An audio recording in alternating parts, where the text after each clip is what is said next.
Hello Cancer, Sun, Moon, Rising, and Venus signs. Kamusta po kayo? Sana po ay nasa mabuti kayong kalagayan. Welcome back po sa Star Tarot. Kung bago kayo dito, welcome din kayo. Thank you sa inyong support. I truly appreciate it. God bless you all po. Tingnan natin ang mga messages ninyo for today. Kung na mensahe ninyo, good fortune. Yay! Napakaganda. Good fortune is on your side sa ngayon. Ano? Nasa horizon ninyo ang swerte ngayon, Cancer. Kaya, ito na yung best time, no? Para magsimula kayong gumawa ng mga bagay na makakasuporta sa inyong mga pangarap, mga goals, yung mga ganon. This is also the best time to embark on new things, no? New endeavor, mga ganon. Lalo-lalo na pagdating sa pangkaperahang aspeto, karera, trabaho, no? Kasi habang ang swerte ay nasa horizon ninyo, no? Napapaligiran kayo ngayon siguro ng various opportunities and possibilities, no? So there's going to be a lot of magic, no? Happening around you dito. Take advantage of that, no? Ang swerte-swerte ninyo sa ngayon. Oh, money! Wow! So maaaring ang swerteng ito talaga, no? Naka-sentro siguro sa pera, no? Maaaring ganon. Maaaring ang iba sa inyo dito is nasa manifesting mode, no, ng pag-attract ng abundance and prosperity sa buhay ninyo. So yun ang napipick up ko. Kaya maaring yung swerte na ito, you know, maghatid sa inyo talaga ng kaperahan, maghatid sa inyo ng opportunity for a new money path, or maghatid sa inyo ng opportunity para sa financial aspect ninyo, no? Maaaring maghatid yan ng bagong trabaho sa inyo, bagong pagkakaperahan, source of income, no? Bagong business venture, you know? A money path talaga ang maaaring hatid ng good fortune na to sa inyo, Cancer. We have leadership, set your goals. Ang iba sa inyo dito, no? Cancer siguro, it's either mapopromote kayo sa leadership role or maaaring nandun na kayo, no? Maaaring isa na kayong leader sa kumpanyang pinagtatrabahuan ninyo, isa na kayong manager, supervisor, mga ganon, ano? So, maaaring ganon ang inyong sitwasyon. And for others of you, you know, you're being invited here to set your goals sa ngayon, no? Maaring goal yan related sa inyong posisyon sa trabaho, or maybe goals yan para sa sarili ninyo, personal, no? Personal goals ang maaring yun ang invitation na gawin ninyo sa ngayon, no? So what else? We have originality, blaze your own trail. Ayan. So napakaganda rin naman ito kasi na-pick up ko dito, this could be related dito sa leadership energy, because it feels like you are really being told na lead the way talaga. You're the leader, kaya you are going to lead the way for the people around you, no? So maaari talaga na ikaw yung inaasahan ng lahat, no? Ng mga taong nasa paligid ninyo, na ikaw yung mamumuno sa kanila, ikaw yung mag-i-inspire sa kanila, ikaw yung magtuturo sa kanila, 'di ba? Ng tamang daan, ng tamang paraan, ikaw yung mag-i-inspire sa kanila, yung ganon. So malaki, no, yung parang mission niyo sa ngayon, Cancer, being the leader. So you're really going to be the beacon for others dito. Yun ang napipick up ko. And confrontation, pick your battles wisely. Maaring meron ditong mga ang para sa iba sa inyo, no, this is not going to resonate with everyone, so just take as it resonates. Maaring meron mga confrontation dito happening between you and another person. Maaring kayo yung may i-confront dito, no? Magka-clarify kayo siguro ng kung ano yung mga sinabi, kung ano yung concern, yung mga ganon. At maaring yun ang gagawin ninyo ngayon, no? Lilinawin ninyo kung ano talaga ang sitwasyon, ano ang issue, yung mga ganon. And with that, no, sa pagkikipag-usap ninyo, pick your battle wisely. Yun ang sinasabi ng card sa inyo. Kasi baka ang iba dyan, nonsense lang din naman, no? It's not worth your effort, yung ganon. Maaring mga nang-iintriga lang yan, maaring dinadamay ka lang sa kanilang pansariling drama, yung mga ganon. So, use your discernment and judgment sa sitwasyon, no? And even before na mag-confront kayo, even before na lapitan ninyo ang taong ito na may concern sa iyo, no? Pag-isipan mo muna, no? You can also, magtanong-tanong muna kayo kung ano nga talaga ang sitwasyon before you approach this person. Kasi, maaaring hindi naman na kailangan, or maaaring chika-chika lang yan, or maaaring wala namang katotohanan, 'di ba? Kaya may mga bagay na kailangan muna nating isipin talagang mabuti before tayo mag-take action, no? What else? We have potential. There is so much potential out there, no? Cancer. Ang iba sa inyo siguro dito, maaaring ma-offeran talaga ng leadership role. Yun ang napipick up ko dito sa ngayon. And maybe that is your dream as well, no? Maaaring pangarap talaga ninyo na maging isang leader, maging isang supervisor, maging isang manager, boss sa trabaho, yung gano'n, no? And maybe the potential is there now, no? Maaring may gano'n sitwasyon. So, take advantage of it, no? Maari din naman talaga na gumagawa na kayo ngayon ng paraan, pinaghahandaan nyo talaga ang pagkakataong yan, and who knows, no? Yung opportunity ay nandyan na sa inyong harapan sa ngayon, no? For some of you. So, Cancer, that's all I have for you for today. Thank you for watching. Love and light. Namaste. Hello, Scorpio, Sun, Moon, Rising, and Venus signs. Kamusta kayo? Sana po nasa mabuti kayong kalagayan. Welcome back po sa Star Tarot. Kung bago kayo rito, welcome din kayo. Thank you sa inyong support. I truly appreciate it. God bless you all po. Tignan natin ang mga messages ni Scorpio. Una mensahe ni Scorpio ay new beginnings, beautiful energy. Meron kayong mga fresh start dito na yayakapin around this time. That could be in any area of life, Scorpio, but definitely isang napaka-exciting, napakaganda, no? Na sitwasyon ito. Very colorful, so maybe talagang ito yung maghahatid sa inyo ng positive change, no? Nakikita ko dito, you're going to be very passionate about this things na magsisimula or sisimulan ninyo. So, this could be in any area of life, no? Maaring may bagong trabaho, may bago kayong negosyong ipuput up, mga bagong kaibigang dadating, maaring merong bagong friendship, bagong relationship, no? Bagong trabaho, karera, no? It could be anything. Depende sa inyong sitwasyon, but definitely this is going to bring forth new beginnings and positive changes sa buhay ninyo. You also have animal bond. Stand up for all animals. Ayan. So, maybe you are an animal advocate, no?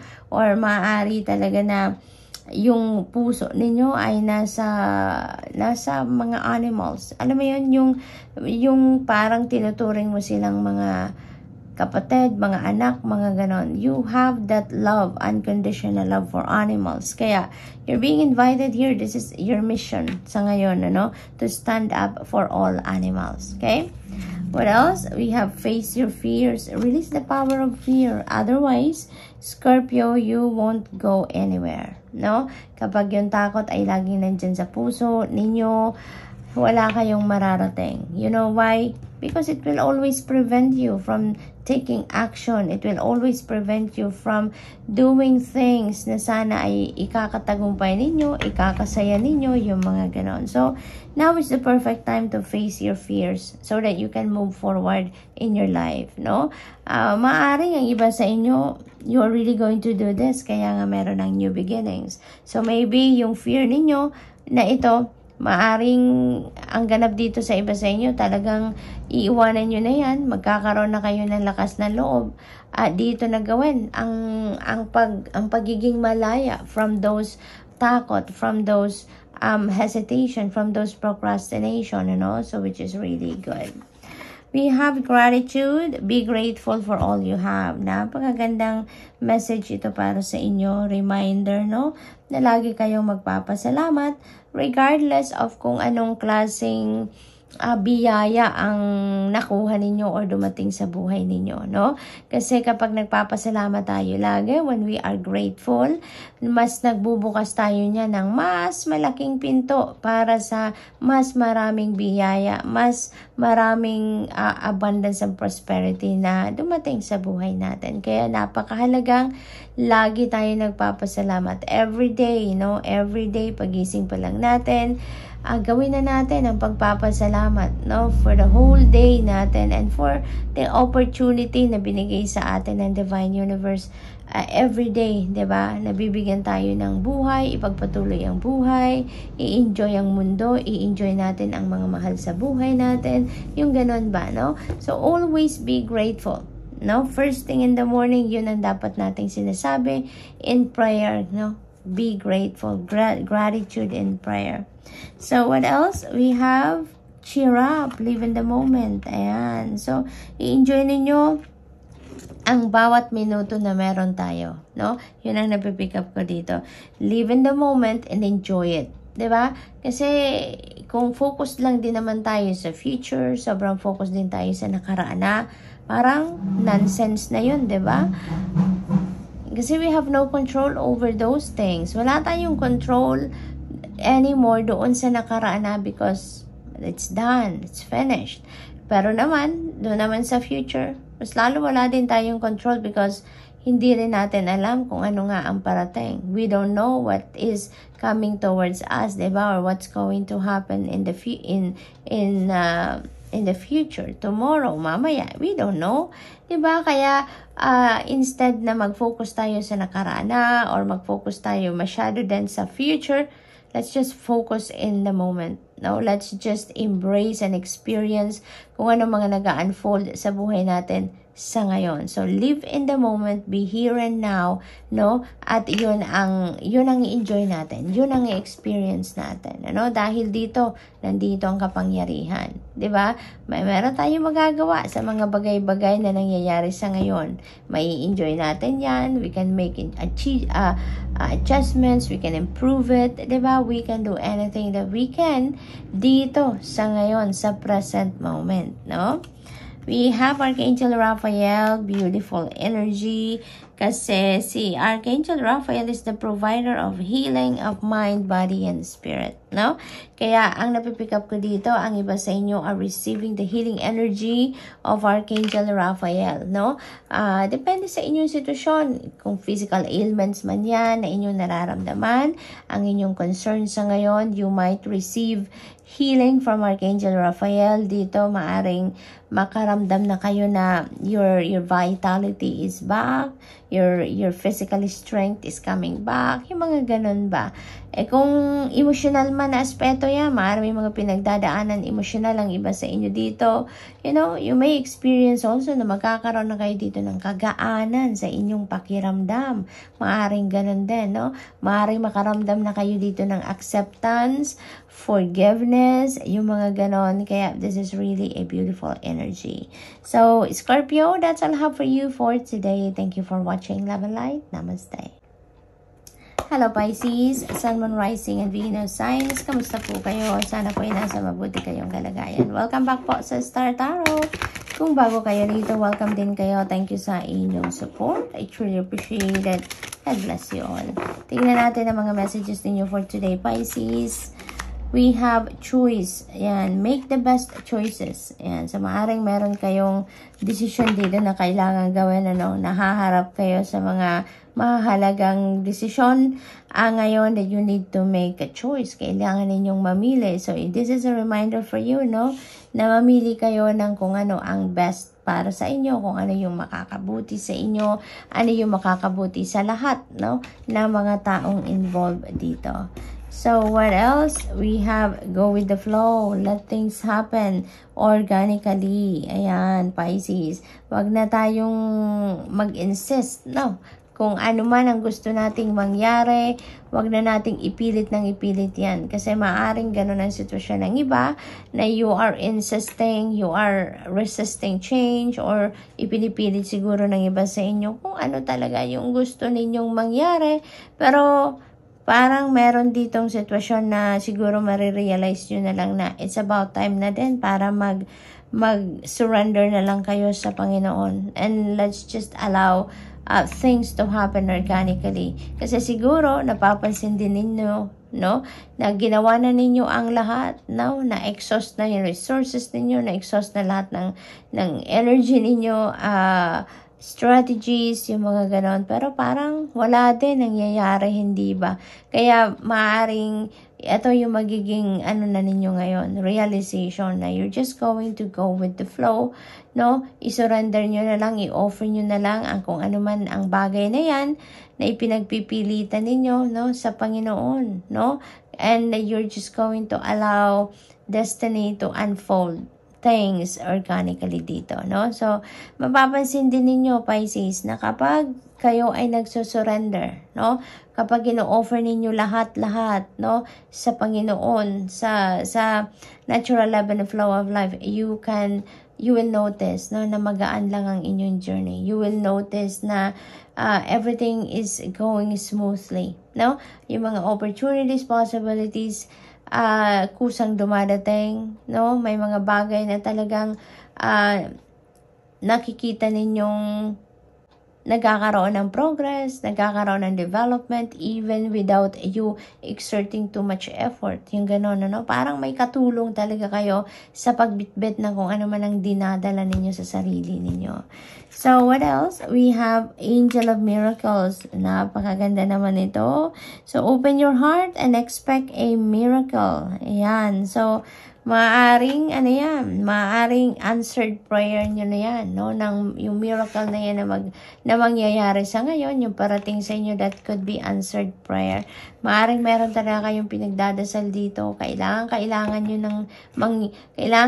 nang mangyari ito sa inyo, or this is what you really want at this time, no? Maaring may mga needs talaga kayo na super duper ang pagdadasal ninyo na kailangan ninyo yan, and maaaring meron talagang dumating na miracle, and that could be the answer dyan sa inyong mga dasal, Pisces. What else? We have Archangel Gabriel.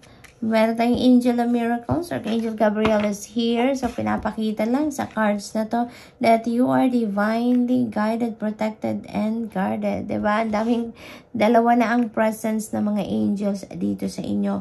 And with this, Archangel Gabriel, napipick up ko dito, maaaring ang iba sa inyo may mga concerns about your children, no? Or about the children of your children. Maaaring ganun, ano? Depende sa inyong sitwasyon. Of course, hindi ito para sa lahat, so just take as it resonates. So, maaaring meron kayong pinag-aalala about your children, ano? Or mga apo ninyo. Wag po kayong mag-alala, Pisces. Your kids or your mga grandchildren, you know, are protected, guided, and guarded. Archangel Gabriel is always there for us. Si Archangel Gabriel ay nangangalaga, hindi ba, sa lahat ng mga bata or anything na related sa children. Kaya, wag kayong mag-alala. Just continue to pray for their safety. No, just continue to pray for their well-being. Yung ganon. Kasi nandiyan naman lagi ang mga angels nila, lalong-lalo na si Archangel Gabriel. No, lagi silang binabantayan, tinitignan, no? They are being watched over. For others of you naman, maaring meron dito mga opportunities, no, na parating sa inyo or pinapadala sa inyo si Archangel Gabriel, na related naman ito sa inyong creativity. Related naman ito sa inyong mga skills, talents, and gifts, no? So, maaring may magbubukas na oportunidad dito para sa inyo. And maaring yun ang pinagpipilian ninyo dito sa choices energy, no? So, what else? We have Owl, follow your intuition. Ayan. So, lagi kayong makinig. Lagi maganda dito kasi lalong-lalo na kapag nag-surrender kayo sa divine universe, ano, you should follow always your intuition. Lagi din kayong makinig sa mga gabay ng divine universe, because yun ang maghahatid sa inyo sa lugar kung saan kayo dapat pumunta, sa sitwasyon kung ano ang dapat ninyong kunin, lapitan, gawin, yung ganon. Kaya it is extremely important to you na makinig kayo lagi, no, sa gabay ng Panginoon through your intuition, no? Kasi lagi kang dadalhin yan sa tamang choice, sa tamang desisyon, sa tamang daan. Ituturo niyan sa iyo kung ano ang dapat ninyong mga gagawin, ano ang dapat ninyong pagfokusan, yung mga ganun ba. Parang konsensya natin yan, may bulong. Binubulungan tayo ng ating konsensya. So we have cheer up, live in the moment. Ayan, don't focus too much on kung ano ang nakaraan dahil tapos na yon, wala na tayong kapangyarihan over that. And also, don't also over-focus on what is in the future because we don't even know, 'di ba? Kung ano din ang parating, we don't even know kung ano din ang mangyayari sa atin in the future, no? Kaya ang advice sa inyo dito, live in the moment. I-savor ninyo, i-embrace ninyo, i-experience ninyo kung ano ang meron tayo sa ngayon, no? Because the powerful time is now, 'di ba? Na dito may magagawa tayo asa kung ano man ang mga nangyayari sa buhay natin. Sa ngayon, may pwede nating i-improve yan, pwede nating baguhin yan because yun ang nangyayari sa ngayon. Kaya, live in the moment, enjoy and savor the moment na nag-unfold right before your eyes. So, Pisces, that's all I have for you for today. Thank you for watching. Love and light. Namaste.